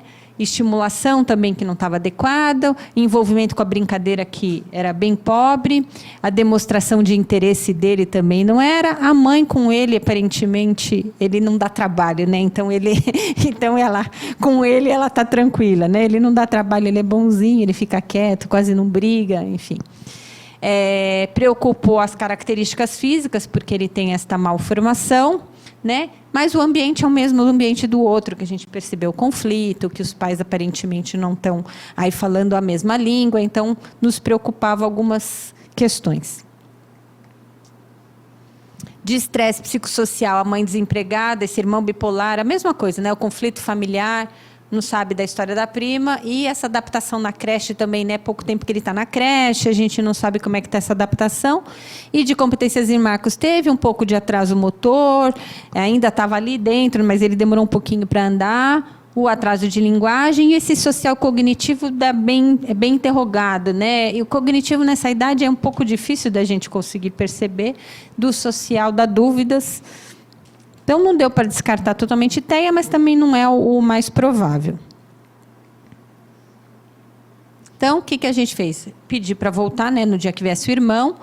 Vamos aplicar instrumentos para a gente poder detalhar um pouquinho mais? Pedimos o SWIC, o MChat para o retorno, o relatório da fono da creche, pediu o raio-x das mãozinhas por conta da malformação, pediu, né, para ver uma avaliação auditiva, porque se a gente está com uma criança que a gente tem uma alteração de linguagem e tem uma questão aí de talvez um atraso social, até para você fechar diagnóstico ou não de TEA, descartar, é importantíssimo descartar como é que é a audição. A gente pediu uma avaliação auditiva e deu orientações da mesma forma, para rotina, para parentalidade, engajar ele mais nas atividades, até as atividades do dia a dia, né? Porque as mães às vezes falam assim: eu não gosto de brincar, eu não tenho paciência para brincar, eu não tenho tempo para brincar. Mas a gente tem que falar que, às vezes, as próprias atividades que elas estão fazendo podem virar uma coisa lúdica. Você está cozinhando, chama para estar junto. Olha, você vai me ajudar agora a temperar a salada. Vamos ver a coisa da receita aqui, olha os ovos. Tudo isso pode se tornar uma coisa lúdica, porque, às vezes, as mães não têm tempo, não têm paciência para parar para brincar, né? Então, torne o dia a dia, né, para participar com essa criança de alguma forma, de que eles estejam juntos compartilhando algum interesse, seja ele qual for, né? Vamos me ajudar a arrumar a mesa, vamos ajudar a arrumar a cama. Você está fazendo, a criança adora, né, fazer as coisas. Vamos estender a roupa, olha, vamos pôr o pregador. Tudo isso pode ser lúdico para a criança e está promovendo essa interação. Bom, quando eles voltaram, né, o Davi, a Luciana refere que o Davi estava um pouco melhor do comportamento, porque ela tinha comprado um floral para ele, por conta, e achou que isso tem o ajudado e ficou mais calmo e tranquilo. Em casa, ele tem brincado mais... Ela começou a brincar mais com as crianças, não bateu mais, mas quando ele faz algo errado, ela conversa com ele e coloca de castigo no quarto. O pai ainda continua fazendo as vontades do filho.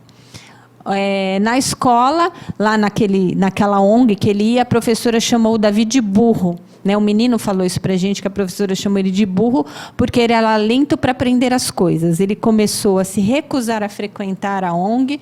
Né? Aí a mãe foi conversar com a professora, que disse que o Davi tinha interpretado errado, mas ela se desculpou com o menino.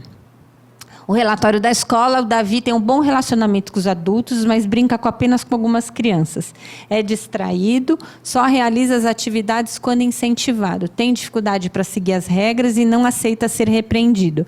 A escola sugeriu avaliação psicológica. Então, muitas vezes as escolas, né, querem um diagnóstico, querem que medique, querem que todos sejam iguais, o mesmo padrão. Né? A criança não pode ser diferente, porque dá muito trabalho na escola. E o Rian, o pequenininho, no retorno, né? A Luciana referia que o Rian estava interagindo mais na creche, ainda falava pouco, mas acha que ele está melhorando, está falando mais palavras, começou a falar me dá, gato, está aprontando muito. Ele tinha tomado um frasco de sulfato ferroso, ele que era quietinho e passivo, tinha tomado um frasco de sulfato ferroso, começou a vomitar e teve que ficar em observação. O relatório da creche, o Rian teve boa adaptação na creche, sem choro, o que não é também, a gente não espera, a gente espera que reaja. No início, ele brincava sozinho, interagia pouco, mas atualmente está mais participativo. Gosta das músicas, gosta das histórias, fala pouco e se comunica mais por gestos e movimentos. Convoca as outras crianças para brincar. Então, isso é uma coisa boa, muito bom. Tem autonomia para comer sozinho, gosta de desenhar, de rabiscar e brincar com massinha. Fono ainda não encaminhou o relatório. Raio-x das mãos, ele não tinha as falanges distais dos dedos, por conta disso é que ele tinha aquele afinamento. A avaliação auditiva veio normal, então ele escuta bem. E o SWIC veio alterado e o MChat também deu um risco para a TEA. Então, o SWIC nos marcos de desenvolvimento veio bem baixo, veio de 4 pontos. A parte de sintomas pediátricos, aqui está dentro do esperado, porque a gente considera acima de 9, né? Diferente do bebê, que a gente vê os 3 domínios, aqui a gente considera acima de 9 todos. O dele deu 5, então a parte emocional dele estava ok. A parte de marcos, que está atrasado, e se a gente for ver o que ele não faz mais, é muito a parte da linguagem. Porque o SWIC, ele pega poucos marcos, e ele pega mais os marcos naquela faixa etária, aquilo que é o principal domínio que está se desenvolvendo. E 2 anos é a linguagem, né? Então, ele pega muito a questão de linguagem e era onde ele deixava desejar. Então, isso aqui foi nos que preocupou. Nesta parte aqui, o SWIC, para esta faixa etária, ele já faz uma triagem para autismo, né? Então, ele tem uma parte que são perguntas para você ver a interação social da criança. E aí, se a gente tem mais do que 3 que estão neste retângulo vermelho, né, que são as 3 últimas respostas, mostra que tem um prejuízo de interação social. E ele tinha, né, uma triagem positiva. Então, isso nos chamou a atenção. No resto, nada mais do conflito ali que a gente já tinha detectado na história, né? Que era essa questão do conflito aqui um pouco entre os pais. E no MChat, que faz a triagem para autismo, ele também acabou pontuando. A gente sabe que o MChat até 2 é baixo risco, né? Depois até o 7 ou 8 é moderado, até o 7, e acima de 8 é alto risco. Ele deu 6 pontos, ele deu um risco moderado. Então, não deu para afastar, mas a gente tem que lembrar, o MChat não dá diagnóstico de autismo, né? Ele não dá diagnóstico porque, em termos de sensibilidade e especificidade, é muito baixo. Ele dá os falsos positivos e os falsos negativos. Ele acaba sendo só para triagem, e na triagem ele mostrava um risco para a TEA.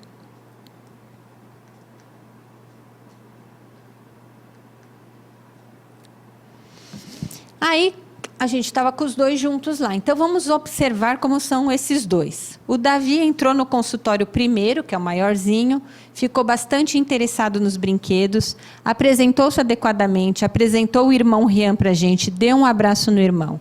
Ao solicitar que retirasse os sapatos, os 2 retiraram com facilidade, foram para o tapete para brincar. O Rian também retira a sua touca e entrega para a mãe. O Davi pegou os dinossauros, chamou o irmão para brincar, os 2 estabeleceram um bom contato visual, mas na maior parte das vezes ficaram brincando separado ou com os examinadores, não entre eles. Diversas vezes o Davi, né, que é o mais velho, fingia bater no urso de pelúcia ou no dinossauro. Perguntamos por que ele estava batendo, ele respondia, porque fizeram coisa errada. Então, isso já é um sinal de alerta para a gente. O Davi apresentou boa motricidade fina, segurava a canetinha em pinça, fez desenho de um urso com detalhes, reconheceu as cores, letras, escreveu o urso quando soletrado, fez conta simples com o dedo. Então, aquela queixa muito do comportamento, você vê que ele está indo bem, do ponto de vista cognitivo, de aprendizagem, ele está indo bem. Também conta sobre a escola, diz que gosta de ir na escola, a professora Fernanda, porque a Fernanda é calma, ele falava que a outra era muito brava, né? Então, aqui tem um filmezinho, vamos ver os 2 brincando. É a Vivi que está com eles, né? Eu só não sei, acho que está sem... tá. Eu posso andar no seu carro para a gente passear? Posso? Então vamos subir no carro. Pra onde que a gente vai? Eu vou comprar coisinhas. Vamos pra praia? Pra praia? O que a gente vai fazer na praia? Ó, eles não brincam muito entre eles, né? De novo, Rian? Interage bem. Até interage com a Vivi, mas não é aquela coisa, aquela interação. E para uma criança de 2 anos, ele é muito passivo mesmo, né? Uma criança de 2 anos e pouco, o Davi ainda a gente acha que até tá, mas para uma criança de 2 anos e pouco ficar tão bonzinho assim, brincando tão adequadamente ali sentadinho, nos incomoda muito. Davi, será que o dinossauro tá com fome? Não. Ele vai comprar alguma coisa. Ele comprou uma régua. Ele não tem muito interesse no que está acontecendo ali com o outro, né? né? Então, assim, você vê como a parte da observação é importante, né? Então, a gente até viu que o Davi tem uma questão do comportamento, mas que nunca apareceu no consultório, né? No consultório, ele é sempre tranquilo, ele conversa, ele conta as coisas, ele vai bem adequadamente. Mas ele tinha todo um antecedente preocupante, né? Ele teve uma história de um antecedente preocupante. E o pequenininho que nos chama a atenção é essa passividade, além do atraso de linguagem. Não dá para afastar totalmente TEA, mas também não dá para confirmar. Aí, o que a gente pensou de hipóteses diagnósticas para o Davi, que é o maior, né? Esse distúrbio de conduta em melhora, aparentemente, né? A própria escola está melhor, a gente também no consultório achou melhor. Competências e marcos tinha esse atraso pregresso, tinha a questão da epilepsia, os antecedentes familiares dos irmãos. O contexto relacional, aparentemente, pela história, estava melhor, embora a gente tenha ficado preocupado com a história lá de que batia nos bichinhos, e fator de estresse psicossocial ainda presente. O que a gente fez? A gente tinha que ver a história do floral, né? A gente, às vezes, fica como assim, não dá mais esse floral, porque, às vezes, aquilo é que está dando o suporte. A melhora dele não é que foi pelo floral, né? Foi o efeito placebo, foi o placebo floral. Então, a gente falou, traz esse floral para a gente ver, entender que floral é esse, né? Fez reforço positivo, olha, estão melhorando, que bom, porque a mãe veio com um discurso positivo. Então, olha que bom que estão melhorando, de fato, né? Não vamos mandar para psicólogo agora, porque se a gente começa a patologizar uma coisa que parece que está indo bem, se a gente pega e manda agora para a psicologia, a gente vai ser contrário do que a gente está falando, né? A gente está falando que está melhorando, e por que eu vou mandar para o psicólogo agora? Então, vamos aguardar um pouco, aparentemente as coisas estão indo bem, mas a gente pediu uma avaliação genética. Por que a gente pediu avaliação genética? Se fosse só por ele, a gente estava um pouco preocupado com os antecedentes, mas é principalmente porque o outro, assim, a gente vê uma história familiar que tem muita coisa, né? A gente vê o irmão lá maior com a bipolaridade, TDAH, a gente vê que esse teve questões anteriores, a gente vê o pequenininho, então a gente começou a ficar um pouco preocupado, né? Por isso a gente pediu uma avaliação genética. E para o Rian, que é o menorzinho, a gente ficou com esse atraso de linguagem com melhora da interação social, mas o MChat ainda deixava um risco moderado. Competências e marcos, o atraso da linguagem, o motor pregresso, a malformação e o contexto. Aí a gente pediu avaliação genética para os dois, manteve a fono que ele está fazendo, mas ele ouve bem, então a gente ficou mais tranquilo. E quando a gente dá esse risco para a TEA, não fecha, a gente tem que repetir o MChat depois, que ainda não deu tempo de repetir, ainda não foi repetido, né? Mas aí, o que aconteceu quando eles foram na genética? Foi feito um diagnóstico de síndrome do X frágil. Então, assim, por que eu trouxe isso aqui para mostrar para vocês? Que a gente não vai pedir avaliação genética para todo mundo, porque a gente não tem disponível a avaliação genética facilmente. A gente tem que saber triar quando que a gente precisa, né, de uma avaliação genética. No caso deles, chamou a atenção porque tinha muito antecedente familiar nos homens. Então, começou a chamar muita atenção isso. Tinha malformação associada.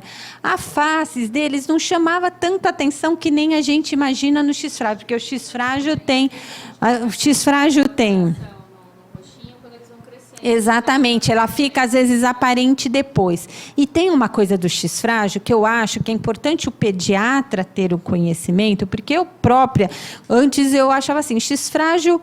Ele vai ter as manifestações, ele tem o atraso, tem história, os meninos são assim, as mulheres podem ter um quadro mais leve, mas o X frágil, ele pode ter clínicas mais leves de acordo com o número de mutações. E, às vezes, isso é que engana muito. Porque, às vezes, é um quadro mais leve que a gente deixa passar. Então, a gente tem que lembrar da síndrome de X frágil, que ela é uma das principais, a principal causa de déficit intelectual nos meninos e está muito associado à TEA. Mas a gente não consegue encaminhar para todo mundo. Pode. Exatamente. Então, aqui a gente tem as manifestações, né? Então, tem essas alterações morfológicas, né? Do testículo grande, escoliose, prolapso de válvula mitral, pode ter o peito em sapateiro proeminente, juntas frouxas, né? Testa larga. Oi? a linguagem que é atrasada. Depois você vê até que pode aparecer depois, mas quando é o X frágil, que tem esta quadro de mutação completa, eles às vezes não vão desenvolver e tem aquele TEA bem grave.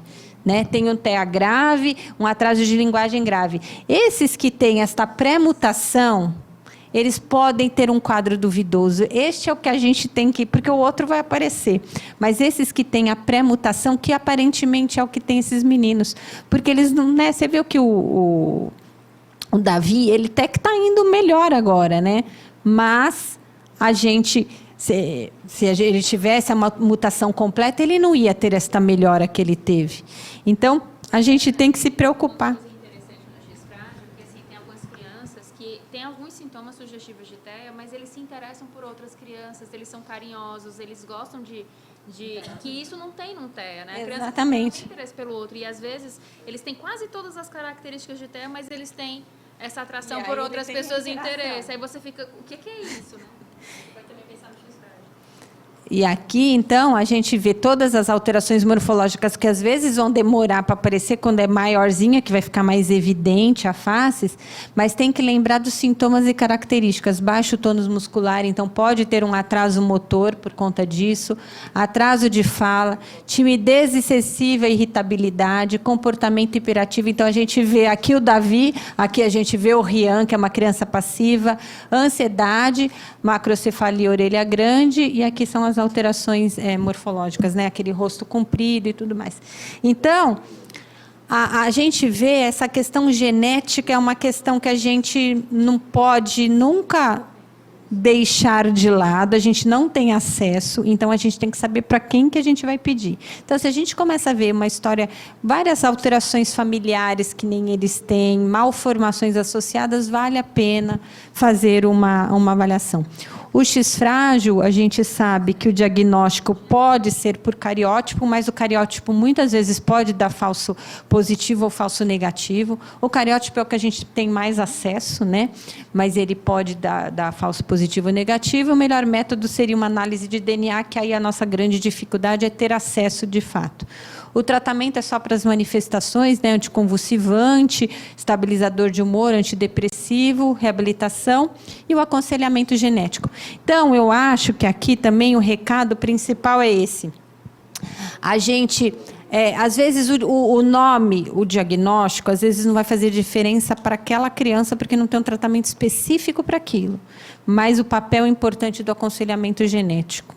Isso a gente tem que tomar muito cuidado. Então, porque eu tenho até um casal de amigos que moram nos Estados Unidos, né? A gente estava até conversando antes. Eles têm um casal de amigos, eles foram para os Estados Unidos, e aí, uma vez por ano, quando eles iam no Brasil, a gente se encontrava. E aí o filho deles nasceu, e sempre que eu encontrava uma vez por ano, eu achava que aquele menino tinha uma coisa estranha, assim, né?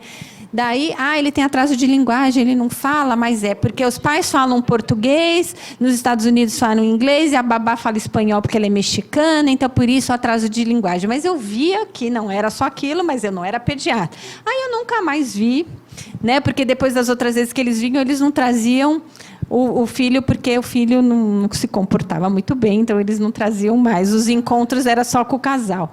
E aí, depois, um dia, eles vêm, aí eles tiveram outro menininho, e aí esse já estava com 6 anos, quando eles tiveram o outro, aí eles contaram que os dois tinham X frágil. E aí tinham um TEA grave, e que o diagnóstico do primeiro foi com 6 anos, quando ela já teve o segundo, né? E o segundo veio ainda mais grave.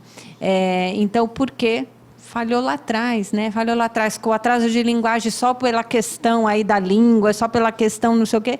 Não foi feito um diagnóstico tardio e ela acabou tendo o outro, né? Então, às vezes a gente pode não ter acesso ao geneticista ou ao exame, né? Mas a gente só tem que ter este olhar preocupado, que se tem uma história familiar muito positiva, pelo menos a gente fazer um aconselhamento, né, para esse casal não engravidar, porque não sabe o que é, não sabe o que tem, né? Esse papel nosso também é do pediatra, né? Não adianta depois que já tem o problema. Então, é nosso papel este também, mesmo se a gente não tiver acesso. A gente teve uma publicação do Pediatrics de 2022 que falava sobre autismo, né, principalmente das intervenções, e tem um artigo que fala muito do teste genético em autismo. E eles mesmos colocam neste artigo essa questão de que, embora assim, é recomendado, se você pega o guideline de autismo da Academia Americana, eles falam que teste genético em todos tem que fazer.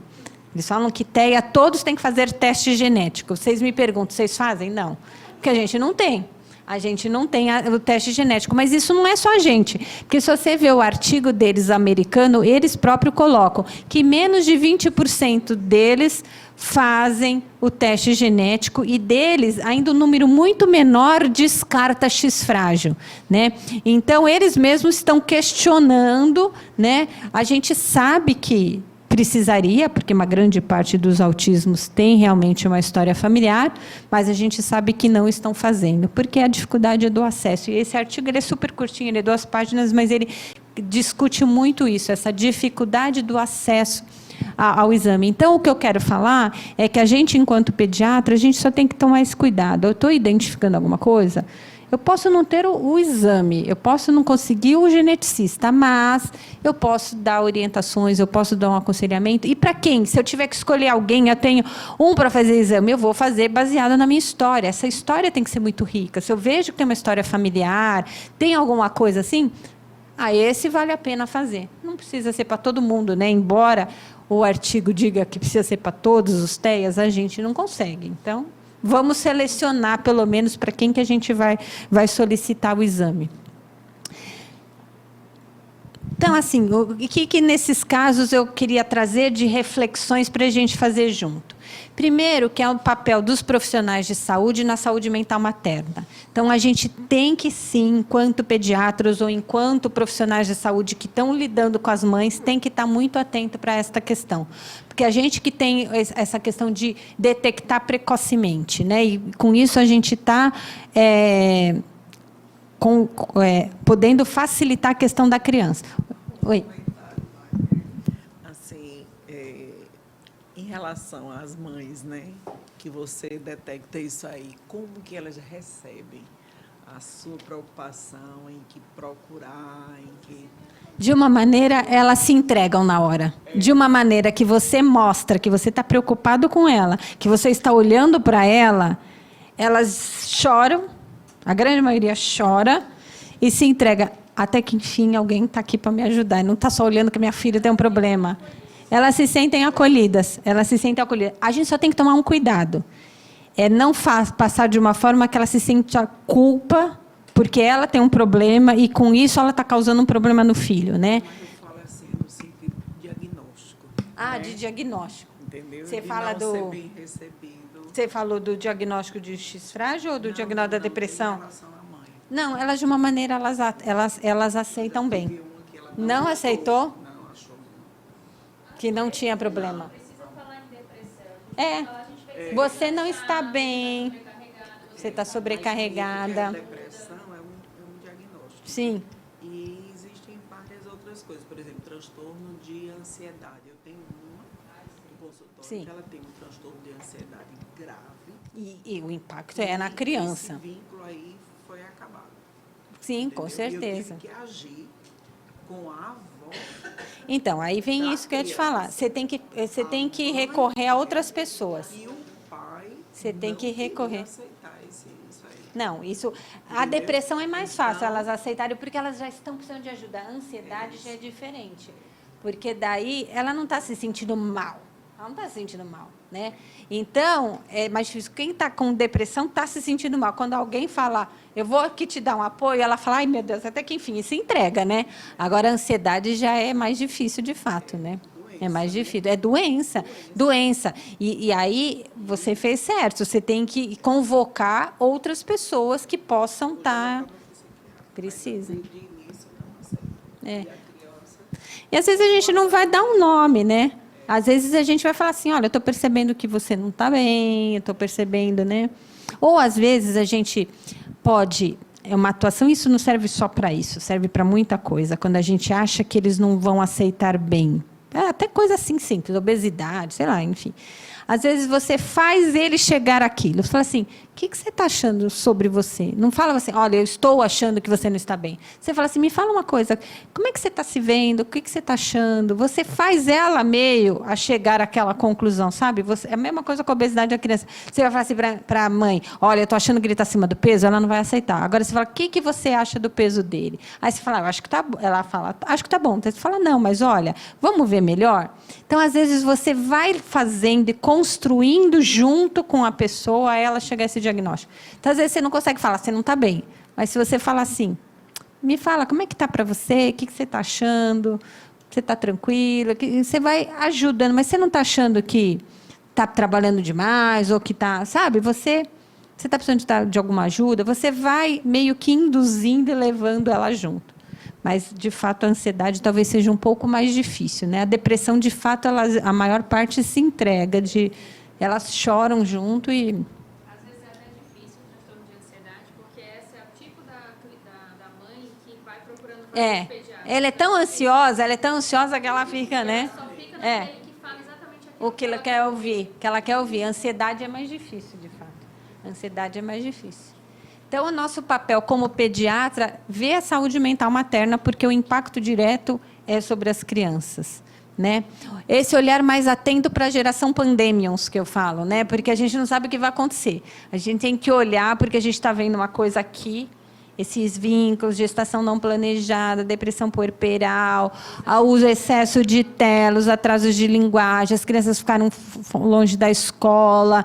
Enfim, agora eu estou vendo um monte de criança que voltou para a escola e as mães vêm reclamando, ele não está aprendendo e tal, não sei o quê, porque as classes já eram heterogêneas, mas agora elas estão mais ainda heterogêneas. Principalmente aqueles que estavam na fase de alfabetização.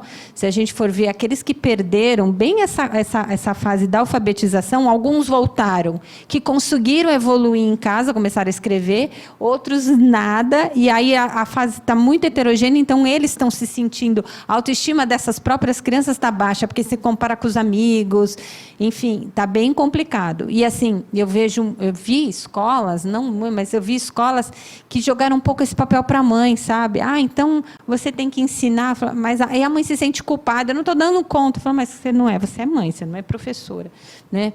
Então, tem que tomar muito cuidado o que vai acontecer com essas crianças, independente da faixa etária, porque teve muita repercussão de curto prazo, aguda, mas eu acho que ainda vão ter repercussões que a gente vai ver com o tempo.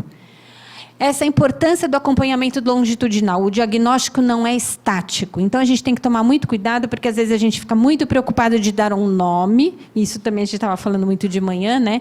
De dar um nome. E a gente viu que, no primeiro caso lá, era um choro, mas a gente não deu um nome para aquele choro, do que era aquilo. O caso dos meninos, também depois que a gente foi dar um nome, mas quando chegou o Davi, por exemplo, a gente podia ter feito escalas e ia detectar, muitas vezes ele podia cair com um diagnóstico de TDAH, esse menino ia estar medicado para um TDAH. E, às vezes, nem ia avançar para descobrir o X frágil dele, né? Porque aí, se a gente fizesse já um instrumento, uma escala, fizesse um SNAP, possivelmente ele ia pontuar, porque essa mãe estava com um olhar enviesado, estava achando muito problema nele naquele primeiro momento. No segundo momento, ela já fala, ele está melhor e tudo mais, mas naquele primeiro momento, ela estava ainda com um olhar muito, né, enviesado. Ele é um problema, ele não se comporta, ele não faz isso, ele não faz aquilo, a escola está falando.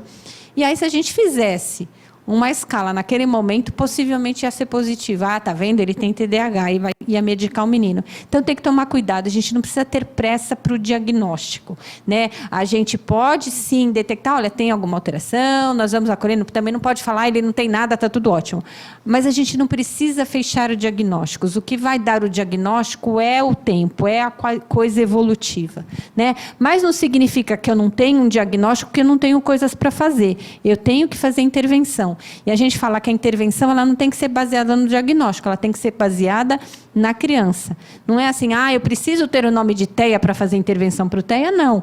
Se eu estou identificando que a criança tem uma questão de linguagem, eu já vou fazer uma abordagem para essa linguagem. Eu tenho uma questão social, de interação social, vamos estimular essa interação social, não preciso fechar o diagnóstico. Então, essa intervenção tem que ser centrada no paciente, não no diagnóstico. A importância da interdisciplinaridade para todas essas questões. E uma coisa que a gente vem discutindo muito, quais são os limites e qual é essa interface. Qual é o papel do pediatra? Vocês viram o primeiro caso que estava só com o pediatra e que não precisava de especialista. O que é o pediatra do desenvolvimento e comportamento? Quando que precisa para poder fazer essa aprofundar essa avaliação, né? E quando que a gente precisa de outras especialidades, né? Então, a gente viu no caso dos meninos que a genética foi quem a gente precisou da fono para o caso do Rian. Então, a gente está sempre numa interface com outras áreas, porque nenhuma delas se completa, porque o desenvolvimento é um campo de conhecimento muito amplo. Então, nenhum vai conseguir dar conta de todas as perspectivas possíveis, né? Então, a gente precisa trabalhar em conjunto, mas quem vai dizer quem são os melhores profissionais vai ser o próprio caso em si, né? Como é que se apresenta essa criança, esta família que vai dizer. Então, era isso que eu queria fazer de reflexão final, mas eu volto à reflexão para vocês, porque a reflexão tem que ser... completar aí, ó. Quem quer comentar alguma coisa? Falar alguma coisa? Perguntar?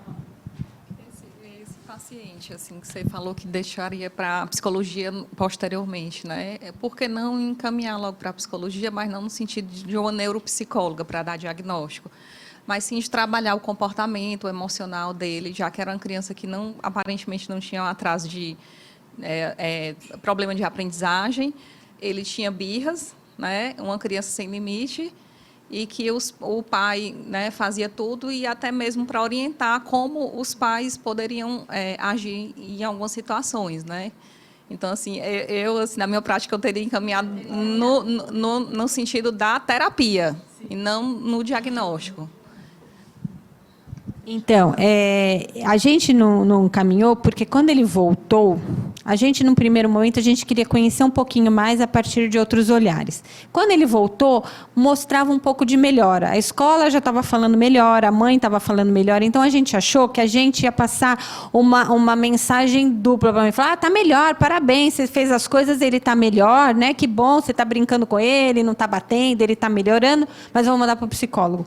Então, só para a gente não parecer que a gente estava... Então, a gente falou, vamos, fica à vontade, vamos, né?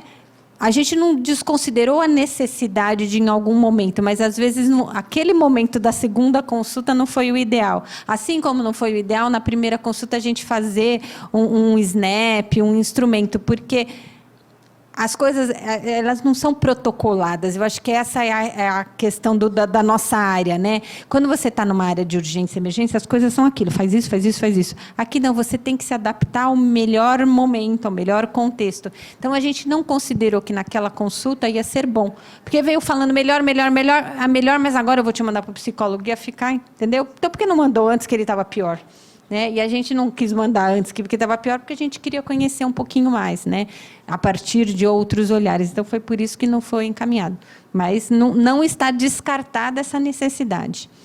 Até porque também a gente tem bastante dificuldade, né? Lá o HC, o hospital público, enfim, a gente tem bastante dificuldade. Né? Vocês têm ali. Exatamente.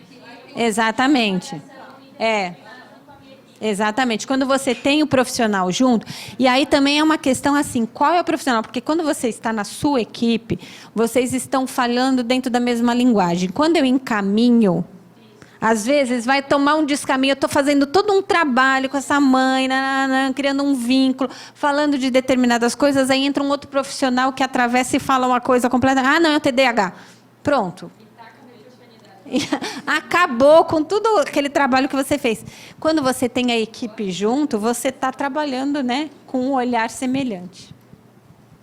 O que mais? Deu para ter a partir de casos, né? A proposta era a gente ver os casos hoje. Francisca Lúcia. Só agradecer, não é? Mais uma vez, muito obrigada. E aqui é a nossa canetinha com o seu nome. Muito obrigada. E que volte. Em agosto vamos ver, né? Se dá.